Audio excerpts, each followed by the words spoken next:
heavy fighter is a fighter aircraft designed to carry heavier weapons or operate at longer ranges than light fighter aircraft. To achieve acceptable performance, most heavy fighters were twin-engined, and many had multi-place crews. The twin-engine heavy fighter was a major design class during the pre-World War II period, conceived as long-range escort fighters or heavily armed bomber destroyers. With the exception of the Lockheed P-38 Lightning and the de Havilland Mosquito, heavy fighters largely failed in their intended roles during World War II, as they could not outmaneuver the more conventional, single-engined fighters. Many twin-engined heavy fighters eventually found their niche as night fighters, with considerable successes. Germany. A major heavy fighter design was the Messerschmitt Bf 110, a German fighter that, prior to the war, the Luftwaffe considered more important than their single-engine fighters. Many of the best pilots were assigned to Bf 110 wings, and were specifically designated as Zerstörer destroyer squadron, wings. While lighter fighters were intended for defense, the destroyers were intended for offensive missions, to escort bombers on missions at long range, then use its superior speed to outrun defending fighters that would be capable of outmaneuvering it. This doctrine proved to be a costly mistake. In practice, the Bf 110 was capable of using this combination of features for only a short time, until the late summer of 1940. It served well against the Hawker Hurricane during the Battle of France, but was easily outperformed by an up to 50 km per hour, 31 miles per hour, slower in top speed than the Supermarine Spitfire during the Battle of Britain. Eventually Bf 110s were converted to interceptors, and were particularly successful in the later marks of the Bf 110G series from 1942/3 onwards as night fighters, serving as the primary aircraft of multiple Luftwaffe Nachtsichtgeschwader night fighter wings, using multiple versions of the Liechtenstein radar for nocturnal interception of RAF Bomber Command heavy bombers, as well as finding some use as ground attack aircraft. The Me-210 and Me-410 Hornets were all new aircraft designs meant to replace the Bf 110, but also could not outrun contemporary single-engine fighters, with the Me-210 having serious aerodynamic problems from mistakes in the design of its wing planform and the initial design of its rear fuselage. Towards the end of the war, the Dornier Do 335 Feel could have been an ideal twin-engine Zerstörer fighter design for the Luftwaffe due to its center-line thrust format, which placed its fuselage-mounted twin DB603 Engadines propellers on opposing ends of the fuselage, and potentially allowed much better maneuverability, while essentially using the same engines as the conventional layout twin-engined Me-410.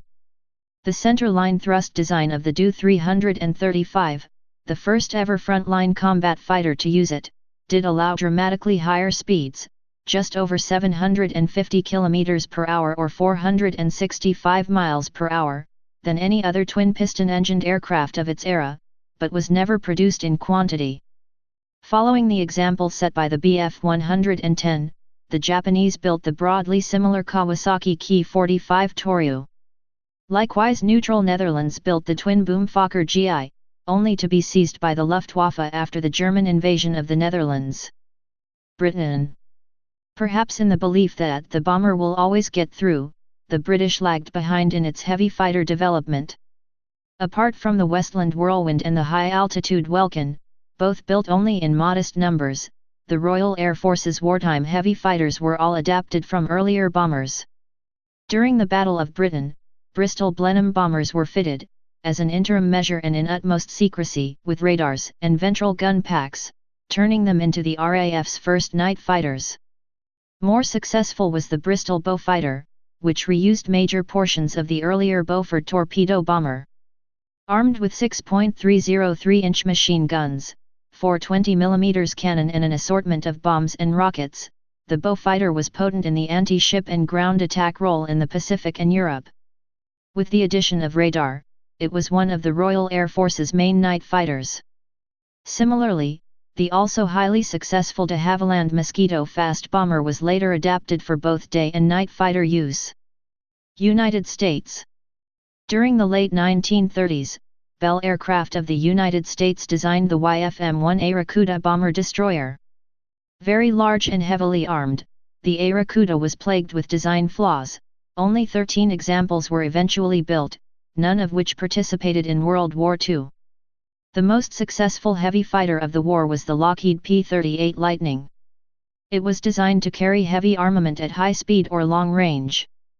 For a variety of reasons, notably its excellent twin turbochargers and its crew of 1, rather than 2 or 3, it dramatically outperformed its German and British counterparts. In service it was used as an escort fighter, following B-17 Flying Fortress raids deep into German-held Europe, where it was able to hold its own with the much lighter German fighters.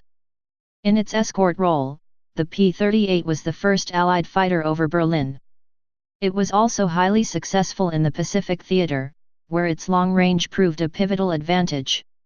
Due to teething problems, disparaging rumors, and expense, it was relegated to other roles when the single-engined, but equally long-ranged, P-51D Mustang reached squadrons. However, the P-38 held the line during a time in the Edo where they were vastly outnumbered, had no air superiority, and poor tactics were in use. The P-38L had no match in the Edo on either side in any category. However, due to teething problems, the 8th Air Force had already decided to switch to the P-51 before it made its debut.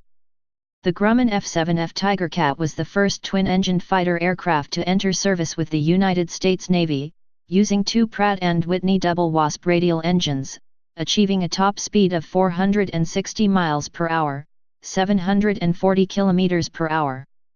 It was among the fastest piston-engined aircraft ever built, and heavily armed with 420mm M2 cannon and 4 0.50-inch M2 Browning machine guns, with hard points for bombs or a torpedo.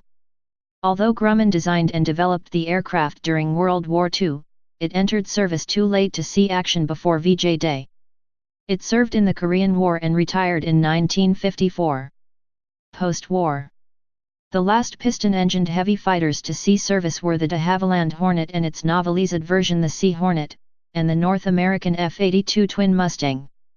All were developed at the end of World War II for use in the Pacific theater, though none reached operational squadrons until after VJ Day, the Hornet in 1946, the Sea Hornet in 1947 and the Twin Mustang in 1948. Although numerous modern fighters could be called heavy, with regard to their weight, the term is generally no longer used. As missiles became the standard weapons for air combat, any fighter of any size could be successful in combat against almost any target, making the distinction between heavy and light fighters less relevant. However, 5th-generation air dominance and 4th-generation air superiority fighters fulfill an analogous role. They are designed to wrest air superiority from the enemy in hostile territory, and thus usually have greater range than tactical fighters or interceptors. They therefore typically have 2 engines, and often carry a larger number of air-to-air missiles than their smaller brethren. They typically also have more capable and complex radar and electronic systems, with the result that in older air superiority fighters such as the McDonnell Douglas F-4 Phantom II or Grumman F-14 Tomcat, a second crew member was also sometimes carried to manage radar and weapon systems. Please subscribe and thanks for watching.